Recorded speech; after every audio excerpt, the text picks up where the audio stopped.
Bigyan ng Epistefy Hong Kong. Pastoral Rock. Praise the Lord. Magandang umaga po sa ating lahat. And thank you, Sister Nicey. Praise God. At tayo po ay buhay at may hininga, may kalakasan, at may kalusugan na nakadalo pong muli sa pagtitipong ito sa ating Bible study para mapakinggan po ang salita ng Panginoon. Kaya mapalad po ang bawat isa dahil binigyan natin ng panahon ang Diyos na mangusap po sa bawat isa sa atin. So bago ko po ibigay ang mensahe ng Panginoon na ating pag-aaralan sa umagang ito, pwede po bang samahan niyo po ako sa isang maikling panalangin? Okay, tayo pong lahat ay yumuko. Panginoong buhay, salamat po Panginoon sa pagkakataong ito na muli po ay tinipon mo kami sa iyong presensya, O God, para makapakinig po ng iyong mga salita, Panginoon. At Lord, dinudulog po namin ang aming mga puso at isipan sa iyo. Gawin mong matabang lupa ang puso namin, O Lord, para doon po maitanim ang iyong mga banal na salita at isa sa pamuhay po namin ang mga ito para ikaw po ay malugod, ikaw po ay mapapurihan, O God. Lord, ako lamang ay iyong instrumento. Wala pa akong kakayahan na makapagligtas at makapagpagaling at magsaayos ng buhay ng mga kapatiran na makikinig, O God. Pero Lord, ikaw po na aming pinupuri at sinasamba. Ikaw, Panginoon, ang makapangyarihan na Diyos. At alam ko po, O God, na pumunta po kami dito, dumalo po kami sa Bible study na maaaring may kabigatan, may mga pasanin, may mga problema, may mga bumabagabag. Pero Lord, babalik sa mga selda nila ang aking mga kapatid sa umagang ito na mayroong kabuuan ng kagalakan at meron pong pagpapala at katahimikan, Panginoon, kapayapaan, O God, sa kanilang mga puso. Salamat po, inaangkin na namin ang katagumpayan, Panginoon, sa umagang ito at sa araw na ito, Panginoon. Ito po ang aming samot dalangin sa pangalan ni Jesus. Amen and amen. So, praise the Lord. Muli po, magandang umaga sa ating lahat. At sa mga nanay dyan, Happy Mother's Day po. Hanggang May pa, Mother's Day pa rin. Araw po ninyo ito, mga kaibigan. So, Happy Mother's Day po, mga kapatid. God had promised, may ipinangako po ang Panginoon sa mga ina. Nasabi niya na kung tayo po ay maglilingkod, magsisilbi at mananampalataya sa Diyos na buhay, ay pati po yung bunga ng inyong mga sinapupunan ay pagpapalain ng ating Panginoon. Kaya yan po, ganyan po kamahal ng Panginoon ang lahat ng kanyang mga nilikha na natatawag at magsasamba sa kanyang banal na pangalan. Amen? So wala po talagang nalulugi sa ating paglilingkod sa ating Panginoon. So sa umagang ito, mga kaibigan, ay pag-aralan po natin ang mga pagpipilian na inilalatag po ng Panginoon sa bawat isa sa atin. Alam niyo, ang Panginoon hindi po siya yung hindi po siya nagpa-power trip, Hindi po siya kumikilos na trip lang niya.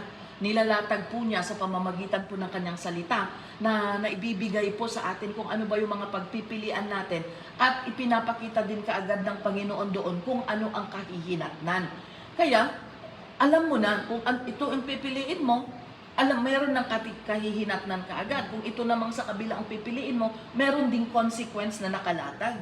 So, napakabuti ng Panginoon dahil hindi niya tayo iniiwan sa ere. Pinapakita niya kung ano yung mga mangyayari. So, ngayon, kailangan mamili tayo dahil ipinakita na ni Lord kung ano ang mangyayari sa bawat pipiliin natin, tayo ngayon ang pipili. So sabi ng Panginoon, so our choice, kayang pag-aaralan po natin mga kaibigan, our choice, our destiny.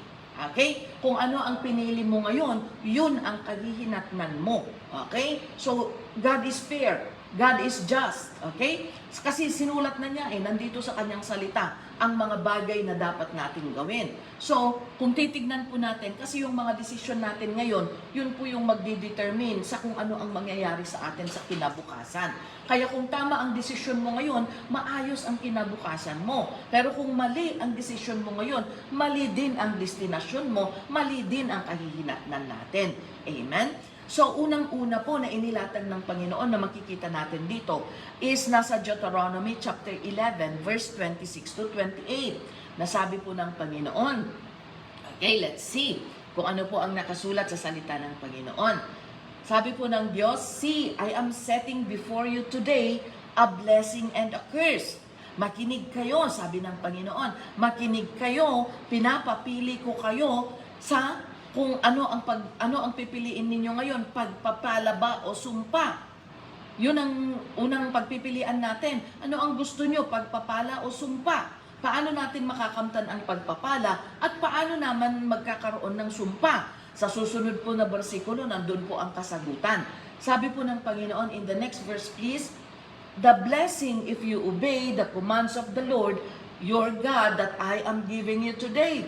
So pagpapala po, blessing po ang mapapasa atin kung susundin natin ang mga kalooban ng Panginoon na napapakinggan natin, naririnig natin, nalalaman natin habang tayo po ay nag-a-attend sa Bible study na ito. Kaya yan mga kaibigan, every time na nagba-Bible study tayo, nagpapaalala tayo sa bawat isa na makinig maigi. Kasi ang mga salita po ng Diyos ay buhay yan. Nagbibigay po ng buhay, nagbibigay po ng kalusugan sa katawan natin, sa isip at sa puso natin. Kasi alam nyo po, kung maayos, malusog ang isip natin, malusog yung puso natin, mag-flow yan pati sa physical natin. Pero kung magulo, punong-puno ng stress, ang isip natin, punong-puno ng mga negative na emosyon sa ating mga puso, pati po yung ating sarili ay dumadaloy doon. Kaya yan, nagkakaroon tayo ng mga sakit sa ating mga physical. Kaya mga kapatid, yan, kailangan po nating pakinggang maigi ang salita ng Panginoon. Kasi alam niyo po sa medical ngayon na po, ina-acknowledge na po ng medical field, ng mga doktor, na even yung mga kaguluhan sa isip natin, even nga yung sama ng loob Yung sama ng loob ay ina-acknowledge na po, kinikilala na po ng mga doktor na isang dahilan kung bakit ang isang tao ay may cancer, may mga sakit na mahirap maagapan or mahirap malunasan. So, dahil sa kung ano ang pumapasok sa isip natin, gumugulo, wala kang tulog, anxious ka, walang kapayapaan sa isip mo, hindi gulong-gulo, pati yung emotion mo, magkahalong galit, magkahalong puot, magkahalong sama ng loob na naipon ng maraming taon. Ayan, yan ang nagiging sanhi kung bakit nakakaranas po tayo ng mga sakit sa ating mga physical. Kaya ang salita po ng Panginoon ay importante. At sabi niya, pagpapala ang mapapasa atin kung susundin po natin ang mga salita ng Diyos na ating napapakinggan. Paano naman yung sumpa? Paano naman na ang sumpa ay siyang makakamtan ng isang tao? In the next verse, please, titignan po natin sa susunod na bersikulo. Sabi niya, the curse if you disobey the commands of the Lord your God and turn from the way that I command you today by following other gods, small g. Tingnan ninyo yung spelling ng God dyan. Small g po, ibig sabihin, ito yung mga Diyos-Diyosan, ito yung mga idol, ito yung mga bagay na sinasamba ko ng tao na hindi po tunay na Diyos, which you have not known, sabi ng Panginoon. Sabi niya, susumpain ko kayo kung hindi ninyo susundin ang mga utos ko na ito. Ibinibigay ko sa inyo ngayon at sumasamba sa ibang mga Diyos na hindi naman ninyo kilala. Kaya yan, dalawang bagay po ang makikita natin dito. Ang isang tao ay sumpa ang kanyang makakamtan.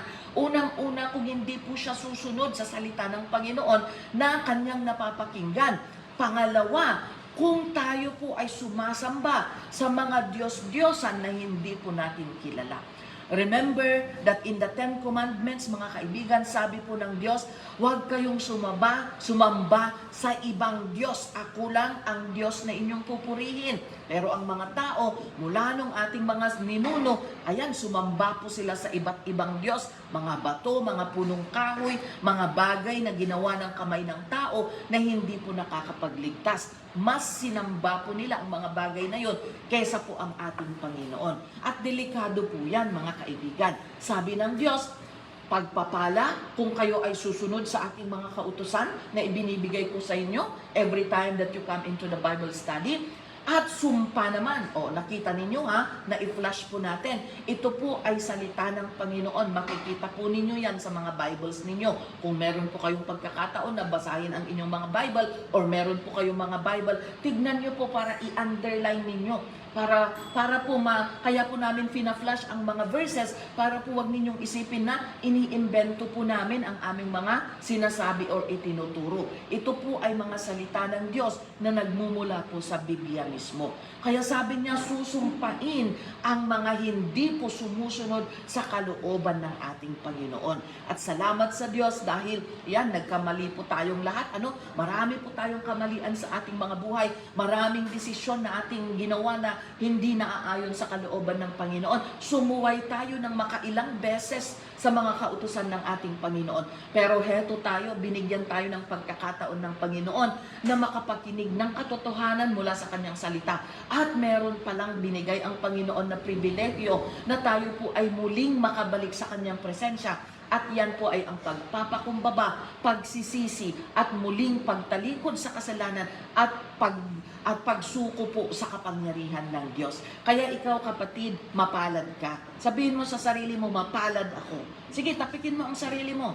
Mapalad ako, sabihin natin. Kailangan i-encourage natin. Kailangan i-declare natin yung blessing, yung pagpapala ng Panginoon sa ating mga buhay. Mapalad ka kasi napapakinggan mo ang salita ng Diyos. Mapalad ka kasi binigyan mo ng puwang ang salita ng Diyos na mapakinggan mo. Pero hindi lang po hanggang dito lamang. Hindi lang po papasok sa isang tenga, lalabas sa kabila at wala na namang epekto. Babalik tayo sa Tuesday, papasok na naman, lalabas sa kabilang tenga, walang epekto. Gusto po ng Panginoon na ating pong isagawa ang mga salita niya. At yan po ang pangalawang pagpipilian natin na makikita po natin dito. Sabi niya, ito muna, okay? May dalawang daanan ang isang tao na kung saan, pipili ka kung saan ka dadaan. Okay? May dalawang daanan na inilatag ng Panginoon na daraanan ng bawat isa sa atin. In Matthew chapter 7 verse 13 to 14, makikita po natin dito na ipinapakita ni Lord yung dadaanan natin. Mahal na mahal tayo ng ating Panginoon. At gusto niya na hindi ka mapariwara, hindi ka magkamali sa dadaanan mong muli para hindi ka humantong sa kapahamakan. Sabi niya dito, enter through the narrow gate. Pumasok kayo, dumaan kayo, pumasok kayo sa makipot na pintuan. For wide is the gate and broad is the road that leads to destruction. Dahil ang pintuang malawak at maluwang, malapad at maluwang ay patungo sa kapahamakan. And many enter through it. Marami ang gustong pumasok dito. Sabi ng Panginoon, may dalawang daanan na binabanggit ng Panginoon dito. Makipot na daanan. At gusto niya na doon tayo sa makipot na daanan. At inilatag din niya yung isa pang pagpipilian natin. Isa pang choice natin. Wide gate, malapad at maluwang. Pero ibinigay niya ang kahihinatnan. Sabi niya, sa malapad at maluwang, yan, ang patutunguhan nito ay kapahamakan. Okay? Walang iba kundi impyerno, kamatayan na walang hanggan. At marami ang pumipili dito sa daanang maluwang at malapad. At yung kung titingnan natin sa next verse, yung makipot na daanan, yung maliit at makipot na daanan, next verse please. Yung makipot at maliit na daanan, sabi niya dito, ay mahirap at kakaunti lang ang nakakatagpo. But small is the gate and narrow is the road that leads to life, and only a few find it. Yung kaya gusto ng Panginoon na dumaan po tayo sa makipot na daanan kasi ito po ay patungo sa buhay na walang hanggan. Pero kokonti lang po ang may gustong pumasok doon, mga kaibigan. Doon po sa maluwang at malapad, pwede nating gawin ang gusto natin doon. Pwede kang tumambling, pwede kang magpagewang-gewang. Kaya tingnan ninyo sa kalsada, ano? Sa kalsada po, kung 3 lanes in one, kung yung 1 lane ay 3, yung kalahati ay 3 lanes, syempre maluwang. Kaya yung mga kasero na mga driver, sige, isigsag nila yung mga sasakyan nila. Yung mga motor, sige, sigsag. Hanggang ang patutunguhan nga, tingnan ninyo ang mga news, banggaan, patayan, bakit? Dahil lang nag-overtake or dahil maling lane ang pinasukan niya. Ayan, bumaba yung driver, binaril yung kabilang driver ng sasakyan. So nagbibigay init ng ulo. Why? Kasi dahil maluwang, akala natin, ay, pwede lahat. Sige, gawin natin ang gusto nating gawin. Gawin natin ang lahat ng gusto nating maisip. Pero doon, sa makipot na daanan, limitado tayo. Marami ang bawal. Kaya ganito na po ang buhay natin. Habang nakikinig po tayo sa mga salita ng Panginoon, kumikipot po ang dinadaanan mo kasi marami ng bawal na nalalaman mo. Bawal magbisyo o bawal kung meron ka ng isang asawa, dapat loyal ka sa asawa mo. Amen? Dapat yun na ang asawa mo lang, wag ka nang kumuha pa ng iba. Amen? Pagnanakaw, bawal. Panggagancho, pagsisinungaling, bawal. Pang-i-scam ng kapwa, bawal. Pagmamahal sa pera, bawal. Pagmamahal sa mga ari-arian, bawal. Ang daming bawal. Bakit? Makipot po ang daanan. Hindi mo pwedeng ipasok ang mga bisyo mo doon. Hindi po, mga kaibigan. Gusto po ng Panginoon na tayo po ay malinis. Nililinis po tayo ng Panginoon habang tayo po ay pumapasok sa makipot na daanan. Ganyan po. Kaya ngayon nare-realize natin, ay, ang dami pa ng bawal. Ay, kailangan ko palang iwaksi ang ganito. Ay, kailangan ko palang alisin ang ganitong pag-uugali ko. Ay, ganito, dapat palang itigil ko ang mga ganitong ginagawa ko. Kasi bawal. Hindi pwedeng pumasok sa makipot na daanan. Pero kung pagtatagumpayan natin at willing tayo na tayo ay tapyasan ng Panginoon, tayo ay disiplinahin ng Panginoon, ang kahihinatnan ng makipot na daanan ay buhay na walang hanggan. Pero kung pipiliin natin, ay dito na lang ako, pastora, sa maluwang na daan at malapad. Kasi gusto kong ginagawa ko ang gusto kong gawin. Ayaw kong dinidisiplinahan ako. Ayaw kong pinagbabawalan ako. Eh kung ganun ang attitude natin, eh di sige, pwede. Choice mo yan eh. Kaya nga inilalatag ni Lord yung dalawang mga pagpipilian natin. Kasi kung ayaw mo yung pinipili ni Lord, doon ka, pwede. Pwede mong gawin kung ano ang gusto mo. Pero mind you, sabi ng Panginoon, ang patutunguhan ng malapad na daanan, maluwang na daanan, ay kapahamakan. Kaya maaaring okay, pinipili natin ang maluwang na daan, nag-e-enjoy tayo, sige, make life, let's be merry, magpakasasa tayo sa mga ine-enjoy natin dito sa mundong ito. Pwede i-enjoy natin ang kasalanan, pwede i-enjoy natin ang mga yan. Pero at the end, ngayon nag-e-enjoy ka, pero ang kahihinatnan mo, magdurusa ka naman ng walang hanggang pagdurusa sa impyerno. Kaya mas maganda na ngayon palang malimitaduhan ka. Ngayon palang madisiplinahan po tayong lahat. Ngayon palang ay malimit yung ating ini-enjoy. Kasi lalo na kung bawal, ayaw ng Panginoon. Kaya hayaan mo na yung mga bawal na ini-enjoy natin, ibitawan na natin. Di bale, kasi in the presence of the Lord, merong enjoyment, merong kagalakan na hindi po maihahalin tulad sa kagalakan na binibigay ng mga material na bagay or mga temporary things in this world.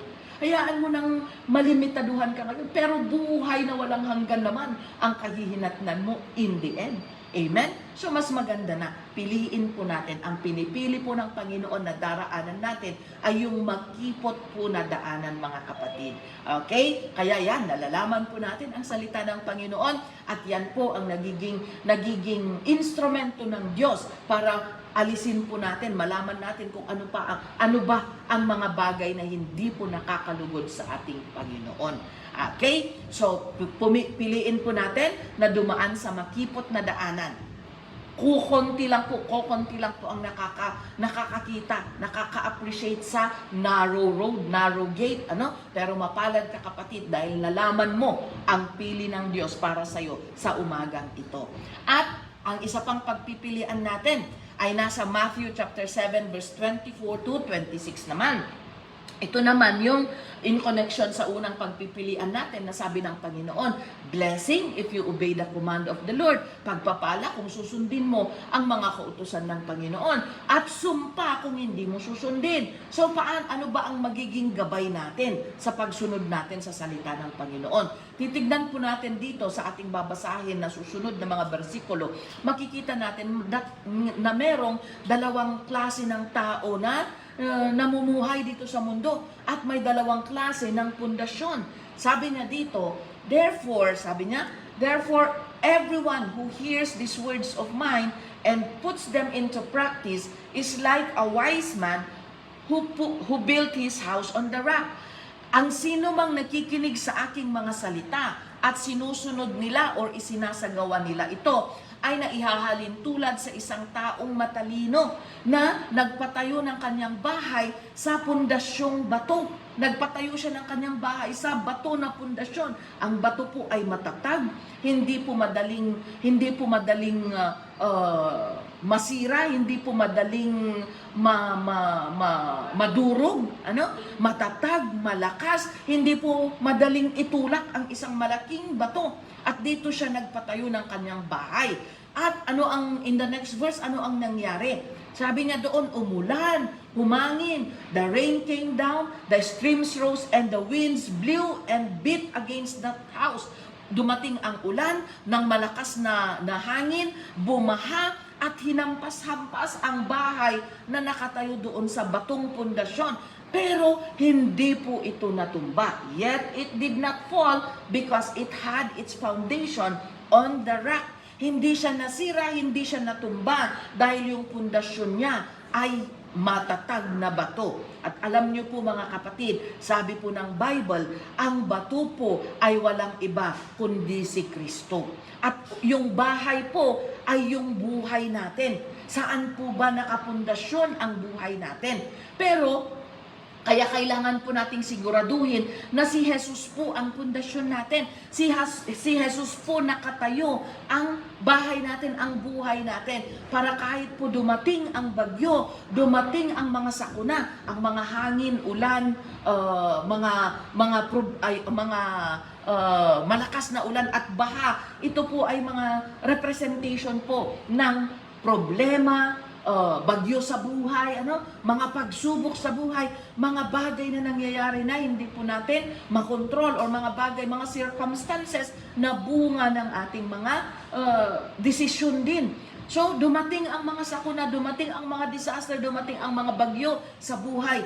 Pero dahil yung buhay mo ay nakapundasyon kay Kristo, dahil ginagawa mo ang kanyang kalooban at lumalalim yung ugat mo sa bato, nakapulupot doon sa bato yung ugat ng pananampalataya mo, kahit pag-gaano kalakas na bagyo or problema ang dumating sa'yo, hindi ka susuko. Bakit? Dahil isinasapamuhay mo ang mga salita ng Diyos na iyong pinapakinggan. Kaya tumatatag ang ugat ng pundasyon mo kay Kristo. Yan po mga kaibigan.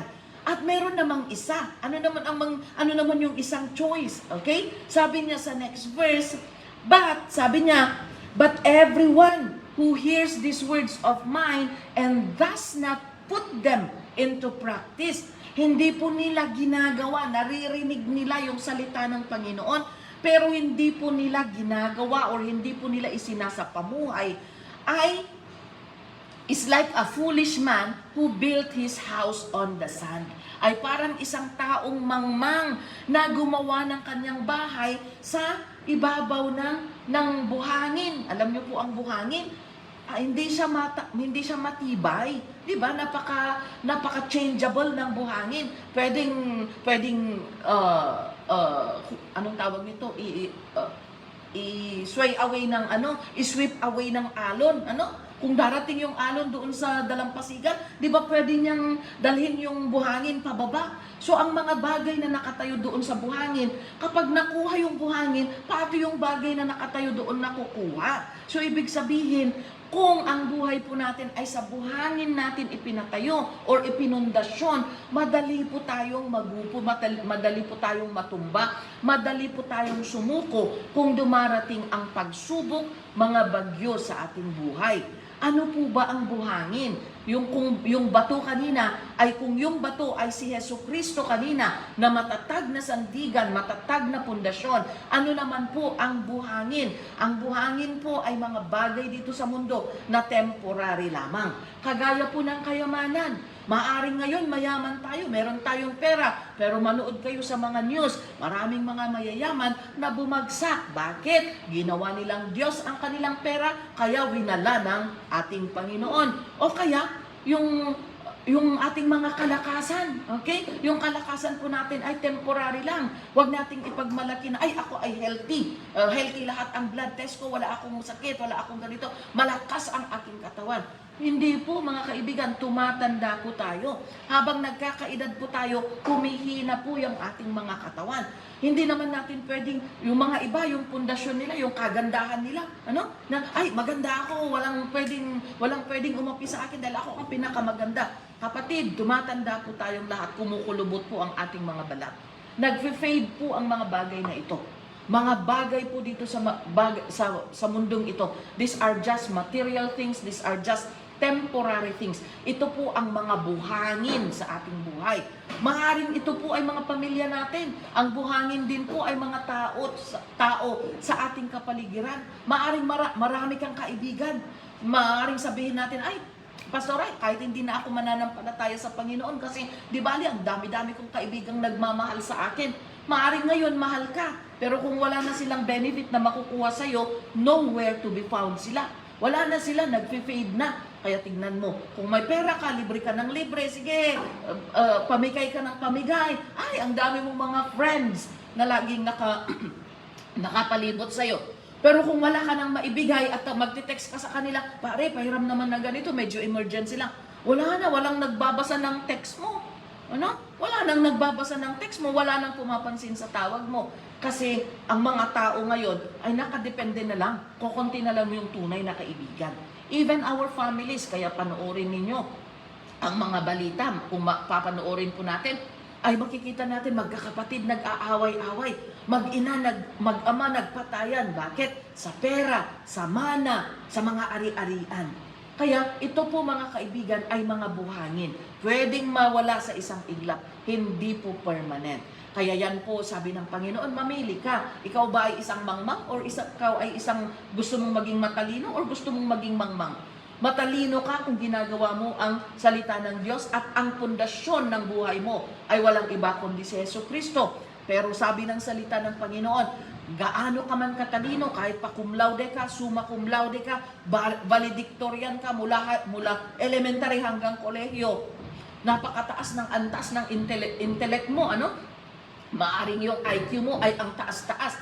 Pero kung wala sa anumang pinapakinggan mong salita ng Panginoon, ang isinasagawa po natin at isinasapamuhay po natin, Biblia po mismo ang nagsabi, tayo po ay isang mangmang.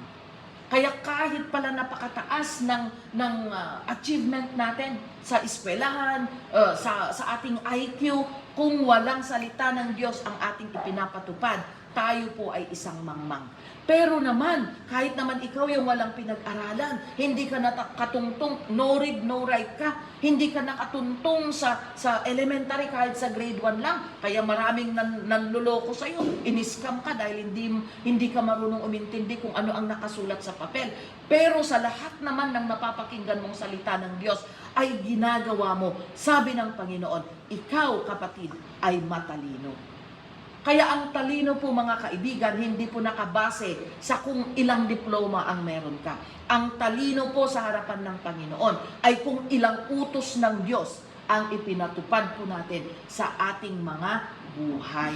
Kaya kung matalino ka, yung pundasyon ng buhay mo ay si Hesus Kristo. Dumating man ang bagyo, kahit ihampas-hampas pa sa iyo ang signal number 10 na bagyo, ay, kahit ang dami pang mga tao ang mangloko sa iyo at ibitray ka, traidorin ka, mananatili kang nakatayo dahil sa bato ka nakatayo, si Jesus Christ. Pero naman, kung magiging mangmang ka dahil ayaw mong ipatupad ang salita ng Diyos at nakapundasyon ka sa buhangin na madaling mawala, masira at manakaw, ay pagdating kahit yung ambon lang, kahit na konting hangin lang, wala pang signal, ay matutumba ka kaagad. Yan.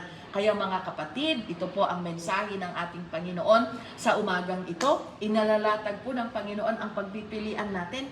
Nasa atin po kung ano ang pipiliin natin. Blessing ba?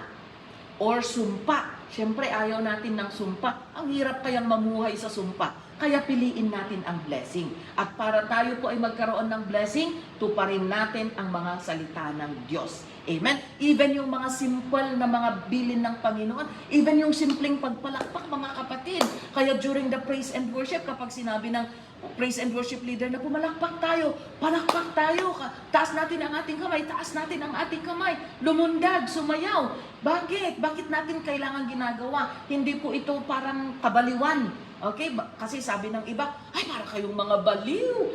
Pwede namang magpuri na tahimik lang. Hindi po. Kung babasahin niyo po ang libro ng Salmo, sabi ng Panginoon, lift up your hands, itaas ninyo ang inyong mga kamay, pumalakpak kayo, isigaw ninyo ang pagpupuri sa akin. So even yung pagsigaw ng ating pagsamba sa Diyos ay biblical po lahat. So kahit yung mga simpleng bagay na ito ay gusto po ng Panginoon na sundin natin. Kaya sa susunod po na pagkikita natin mga kapatid, during the praise and worship, ay ibigay natin ng todo ang pagpalakpak, pagsayaw, paglundag, pagtaas ng ating mga kamay dahil nakakalugod po ito sa ating Panginoon. Amen? So salamat po sa pakikinig mga kaibigan. Sana po piliin natin yung magdadala sa atin sa kaharian ng Diyos sa langit.